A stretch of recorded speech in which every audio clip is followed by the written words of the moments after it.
Diskusi tentang asal-muasal hingga silsilah Sultan Kesultanan Bima dari masa ke masa digelar di Museum Samparaja Kota Bima pada Selasa 20 September 2022. Diskusi itu menghadirkan Fahru Rizky, peneliti sejarah Bima sebagai pemantik, salah seorang cucu terakhir Sultan Bima M. Salahuddin yang juga anggota Majelis Adat Kesultanan Bima. Ratna Muhlisa Dewi dihadirkan sebagai pembicara via telekonferensi. Diskusi dimoderatori oleh Iwan Wahyudi. Selain memperkaya wawasan dan pengetahuan tentang sejarah Kesultanan Bima, diskusi itu juga memaparkan silsilah para raja dan sultan Kesultanan Bima yang tertuang dalam beberapa naskah otentik. Sultan Ismail sebagai salah satu sosok yang tengah jadi perbincangan juga dibahas oleh Ratna Muhlisa Dewi dalam kesempatan ini. Menulis mulai dari silsilah para raja-raja Bima hingga ke sultan terakhir. Mungkin di naskah ini hanya sampai ke Sultan Ibrahim kalau tidak salah, karena pembaruannya belum dilakukan terus. Nah ini udah ada translate naskah dari naskah cerita asal ini CAP atau disingkat kodenya CAP gitu. Boleh diangkat Bang? Menggunakan huruf Latin ya. Iya. Saya ini udah huruf Latin yang ini huruf Latin ya? Iya, udah ditranslate gitu. Ya. Udah ditranslate. Translate dari bahasa? Dari Arab Melayu. Dari Arab Melayu. Dari Arab Melayu ini. Ini dasarnya ya? Ini adalah dasarnya, dasar kajian atau dasar rujukan dari naskah silsilah para raja-raja dan Bima atau disingkat dari CAP kekodeannya. Apa naskahnya itu namanya Pak? Namanya naskah Go ya, tapi kalau dalam filologi itu disebut CAP, cerita asal bangsa. Nah kalau oleh Henri Chamberlain itu disebut cerita asal bangsa jin dan dewa-dewa. Karena naskah ini dimulai dengan cerita yaitu di mana bahwa raja-raja Bima ini pengutusan dari Janmanjan. Nah Janmanjan ini adalah jin pertama yang diciptakan turun ke bumi itu, sehingga dia beranak pinak mulai dari Janmanjan sampai ke Dapat Kaca hingga ke Sang Bima. Nah pembahasan mengenai Sang Bima ini adalah gelar seorang Raja Bima pertama yang diangkat oleh Federasi Cui saat itu gitu. Jadi Cui itu bukan hanya Cui empat Cui gitu maksudnya. Federasi Cui itu banyak gitu. Bukan hanya Cui Darat, Cui Bangkapupan, Cui Dorhuni apa segala, tapi Cui itu banyak gitu. Sehingga Sang Bima ini diangkat sebagai raja pertama itu oleh Cui Darat dan Cui Kolo di Batu Pa'a gitu.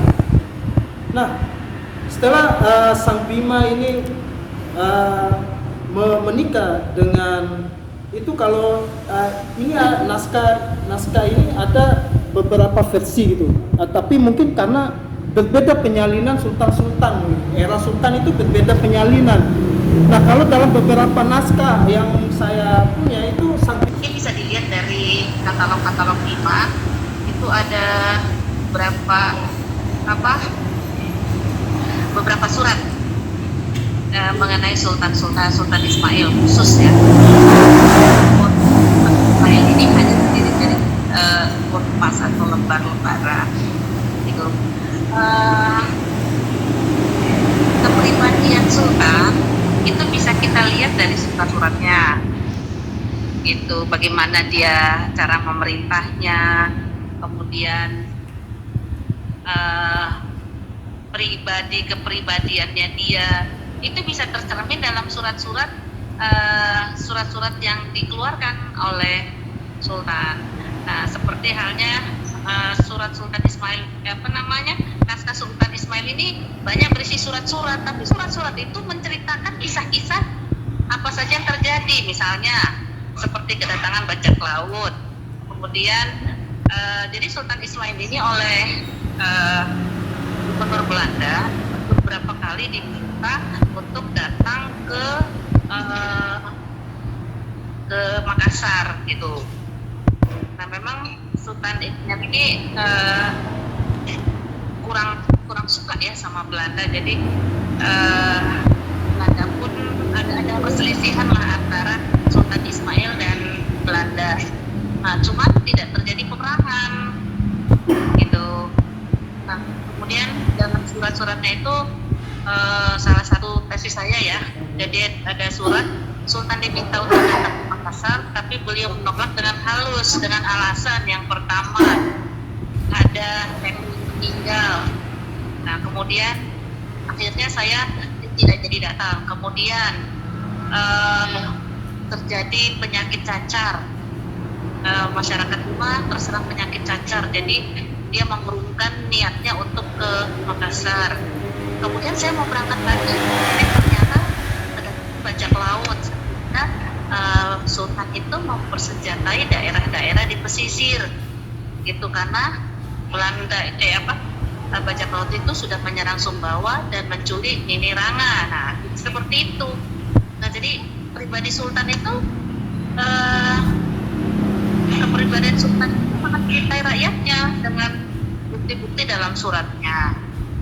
Nah kemudian tidak menjelaskan ya, sama sekali tidak menjelaskan tentang itu tadi yang sedang viral ini, tentang wanita yang bernama Maria. Ini sama sekali tidak ada dalam naskah Pusaka Cikai dan naskah lepas dan lainnya, itu tidak ada gitu. Jadi saya juga tadi barusan, mungkin sudah saya kirim ya tadi ke Bang Fahru, ada beberapa lembar cuplikan